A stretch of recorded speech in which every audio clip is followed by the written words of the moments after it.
débute la journée au guichet de la poste. Isabelle s'est fait pirater sa carte bancaire.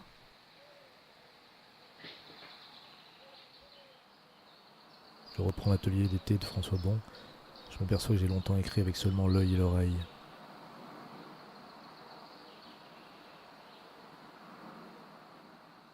Je regarde un film de Chris Marker, Sans soleil.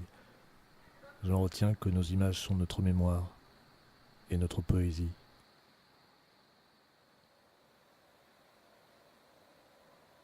Le soir, sur le chemin derrière la maison, un ado passe en chantant qu'il a de la bonne ouïe.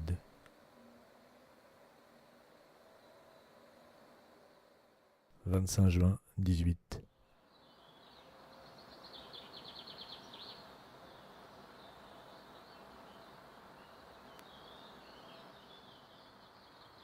Faire du montage éduque le regard. Je me dis que je pourrais faire des plans plus longs pour donner un autre rythme. Mais il y a la contrainte matérielle du téléphone, la nécessité de ne pas trop trembler, de contrôler mes mouvements et ma respiration. Filmer est à la fois un exercice de contemplation, de réflexion et de maîtrise du corps.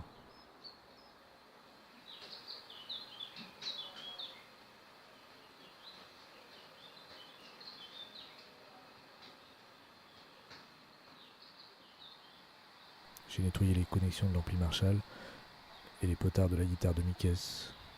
La qualité de son est revenue.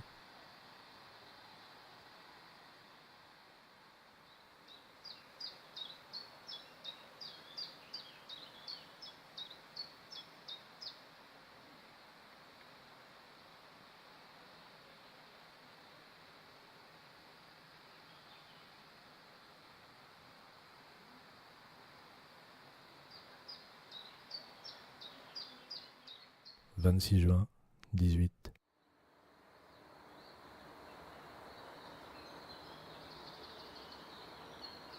Dans un entretien avec Jean Carrière, Julien Gracq déclarait « La littérature n'est au mieux que recomposition, réassemblage, de sensations, de perceptions et de souvenirs. » Ce journal vidéo, après tout, correspond à cette définition.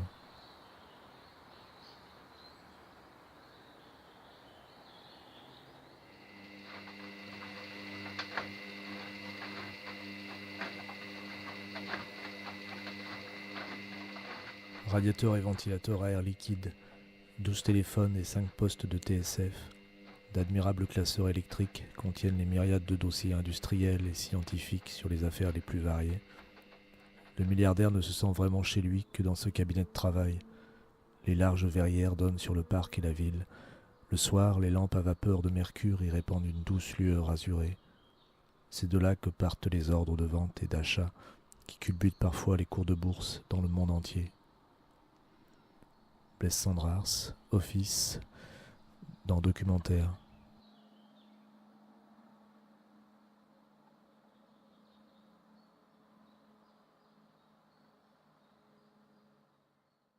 « 27 juin, 18.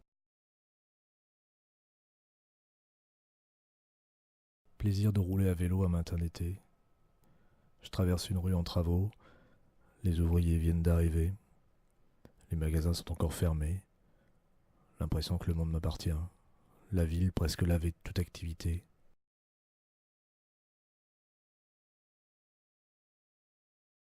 Je fais passer les oraux du bac à Blois. Ce midi à la brasserie, un type de 77 ans, il finira par me le dire, me parle des matchs de Coupe du Monde du passé qu'il regarde sur Internet. Il répète sans arrêt « j'ai Internet ». Il se dit nostalgique du passé. Il se dit aussi mémoire de Blois. Il évoque différents lieux disparus. Une fontaine sur la place voisine, un théâtre tout capitonné, les cirques qui s'arrêtaient là sur la place. Il dit que son père tenait un familistère à Blois. Il a connu beaucoup d'Italiens, joueurs de foot. Des gars qui venaient travailler pour la chocolaterie Poulain. Il me passe sa carte, qui est au nom de sa femme. Une vieille acariate qui l'engueule et lui demande de se taire.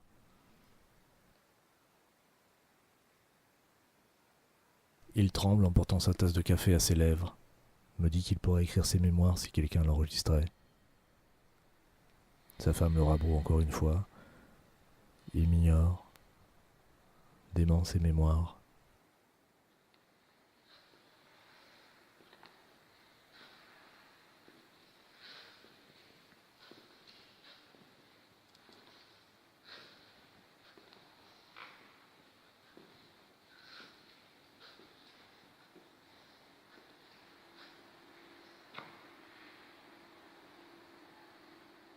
« 28 juin, 18.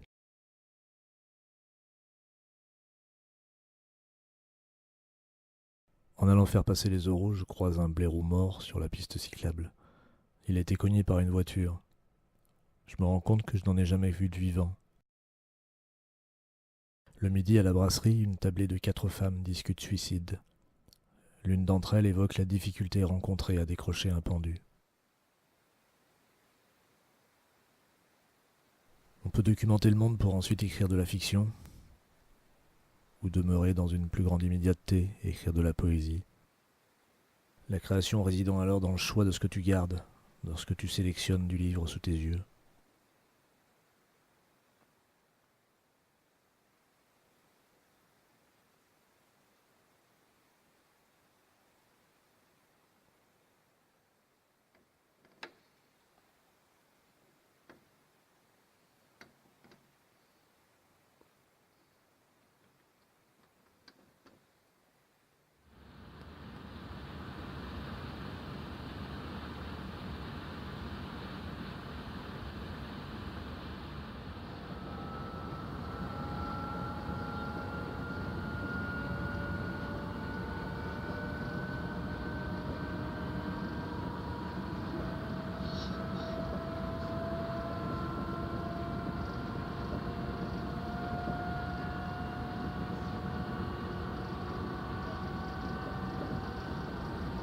Elle dort, et de toutes les heures du monde, elle n'en a pas gobé une seule.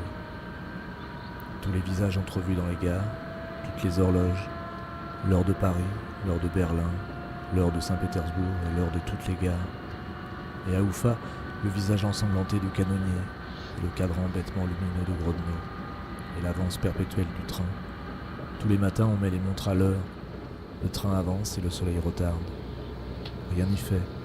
J'entends les cloches sonores, le gros bourdon de Notre-Dame, la cloche aigrelette du Louvre qui sonne à la Barthélemy, les carillons rouillés de Bruges-la-Morte, les sonneries électriques de la bibliothèque de New York, les campagnes de Venise et les cloches de Moscou, l'horloge de la Porte Rouge qui me comptait les heures quand j'étais dans un bureau, et mes souvenirs.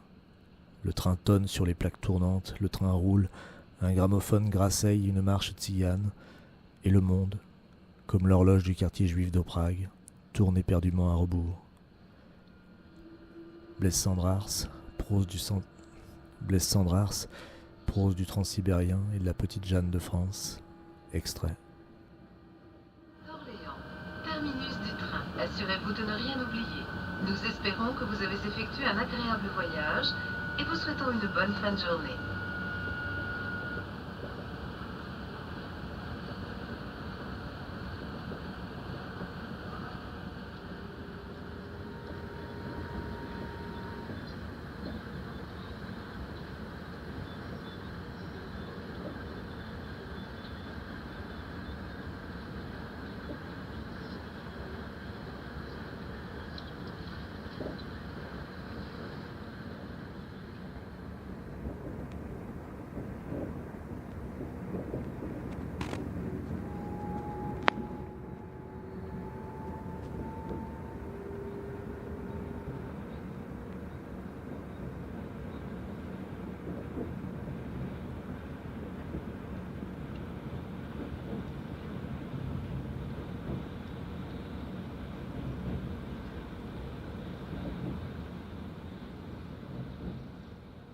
« 29 juin, 18.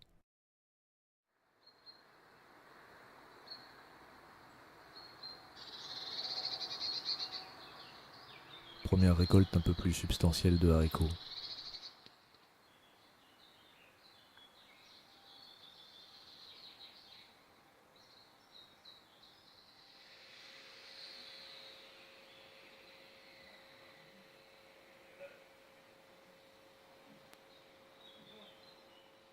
Journée de récup après les oraux.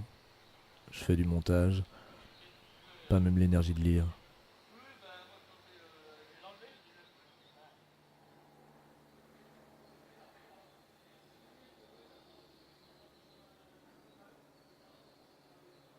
« 30 juin 18.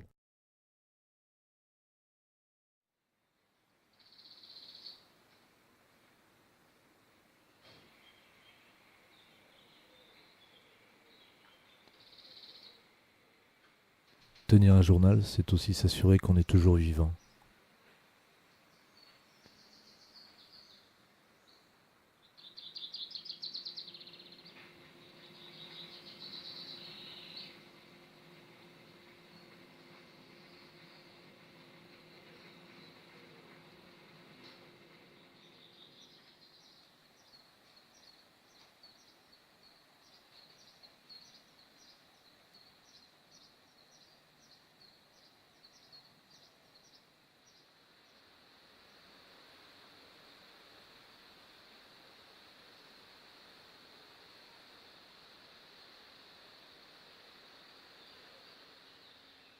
En mars 1555, dans sa lettre préface à son fils César, Jean de Notre-Dame n'écrit pas qu'il écrit. Plus mystérieusement, il affirme qu'il rabote obscurément sa langue. Pascal Quignard, Petit traité, tome 1.